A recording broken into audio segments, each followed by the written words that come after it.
Hey guys, it's Mike here, and welcome to another edition of Were They Helpful, in which we take a look at characters, ideas, or different elements of a show, and we ask, were they helpful?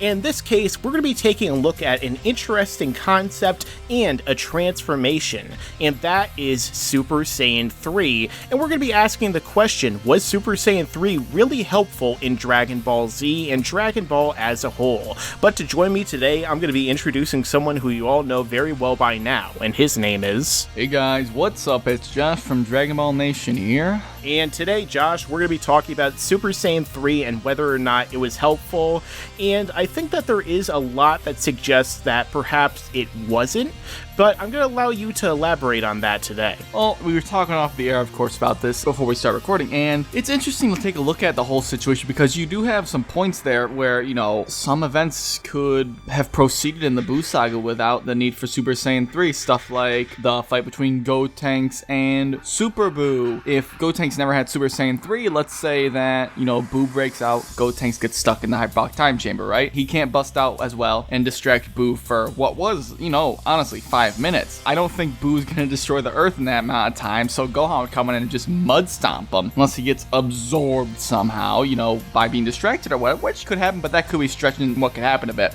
You also can look at Goku, and what he did distract Fat Buu, which I think is an important part, and could be the real thing that could either make or break this whole thing for me, because, you know, obviously he fought Kid Buu with the Super Saiyan 3, but if none of that stuff happens with Gohan destroying him, let's just say, the whole thing I feel like comes down to, I don't know how you feel about Goku and Fat Buu, and Goku creating a good enough distraction for Trunks to get, you know, the Dragon Radar and all that stuff, so I feel like that could really make this or break this. How do you feel about that? Well, realistically, once we found out that the Namekian Dragon Balls had at that point in time been upgraded so that they could wish back mass groups of people at a time, it automatically made the entire moment in which Goku had to distract Majin Buu so that Trunks can go and get the Dragon Radar so that they could wish back people who were killed by Buu completely pointless. Not to mention that there were lots of people on the Earth at that point in time who had been killed already, who were wished back before, so those people never would have been wished back in the first place unless they used the Namekian Dragon Balls,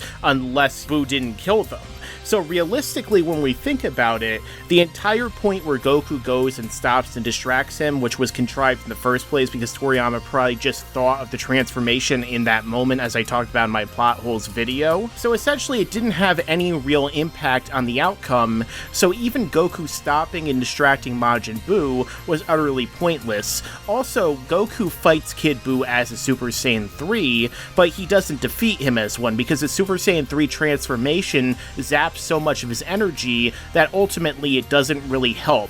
Realistically, if Goku never transformed into a Super Saiyan 3, he would have been on the Earth a little bit longer, he would have been able to aid a little bit better in helping Goten and Trunks fuse, and maybe he could have come up with some other alternative strategies. Perhaps he could have even, I don't know, fused with someone else. There are a lot of different possibilities I could foresee happening with Goku still being alive in a longer period of time, not using Super Saiyan 3, that ultimately I see the Super Saiyan 3 transformation at that point in time kind of detracting from the overall success rate against Buu. No, I definitely see what you mean, and you make a lot of good points, and, you know, I think realistically in an ideal scenario where everything do fall into play, because it is hard to predict the way series could change, especially, you know, you do this series with, like, characters and stuff, but when you talk about transformation, there are a few more variables, especially we're doing it in such a contained thing that's one saga here, essentially in the Buu Saga.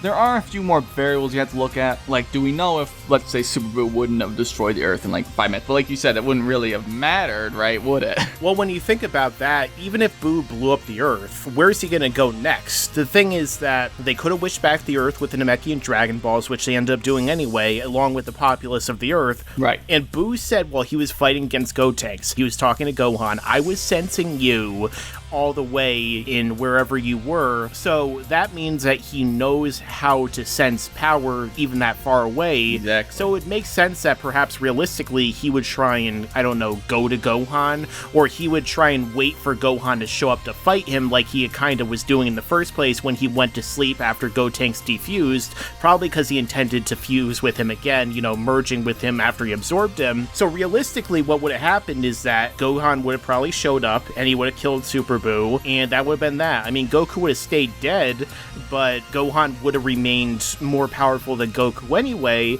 so Gohan probably would have been more primed to perhaps take on the Super Saiyan God ritual. I mean, there are different elements. They could have just wished Goku back if they really needed to with the Namekian balls again. So ultimately, what did Super Saiyan 3 really accomplish? Are there any ways that it really was helpful, Josh, that you can think of? It was more of just a distraction for Boo, which in the end ultimately would have been taken care of by someone like Gohan, really. And I just want to throw this out there. The whole thing where Goku fought with Boo, a big point of that, I feel like, was Boo realizing that he didn't need Babidi. Yeah. And, you know, if that didn't happen, maybe he wouldn't have befriended Mr. Satan, obviously. Maybe Super Boo never would have even came to be. So this would have been even more of a pushover fight, I felt like. But we don't know what would have played out after that. I think that it's possible that Boo would have eventually broken away from Babidi anyway, but the fact of the matter is that everything in the Boo saga happens over the course of like 3 days. So realistically, in those 3 days, is Boo gonna break away? And if not, then Gotenks shows up and effortlessly kills him because, you know, he's already stronger than Super Saiyan 3.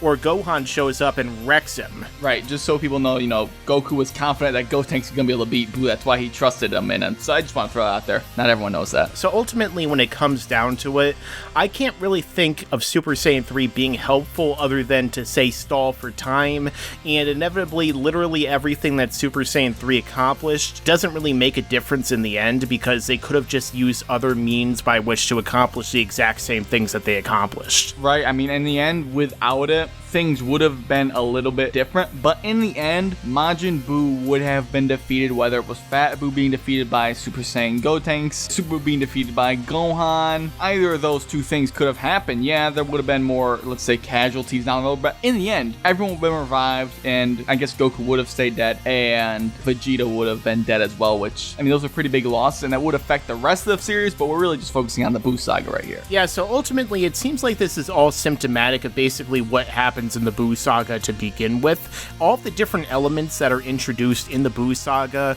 essentially are completely wasted and pointless to begin with. I mean, they introduce fusion, they introduce 2 different kinds of fusion, and all these other elements, and then they're basically in the end, oh, let's just use the Spirit Bomb to defeat the main villain. So ultimately, Super Saiyan 3, I feel like, wasn't truly helpful because it didn't really accomplish anything, ultimately making it the most worthless transformation.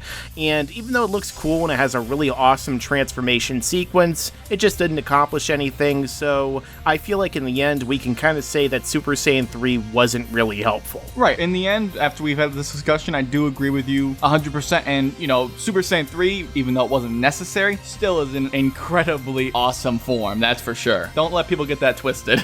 We're not downplaying it. Super Saiyan 2 on steroids with a metal haircut. It's pretty awesome, I gotta admit. So this has been another edition of Were They Helpful, in which we're talking about Super Saiyan 3. Let us know down below if you agree with us, if you disagree, and what you'd like to see us talk about on the next Were They Helpful, because there's a lot of ideas that we could talk about on here, and we want to know exactly what you want us to talk about. Let us know down below. And don't forget to check out Josh's channel, give him a subscribe, and as I always say, stick around, because there's a lot more to come in the future.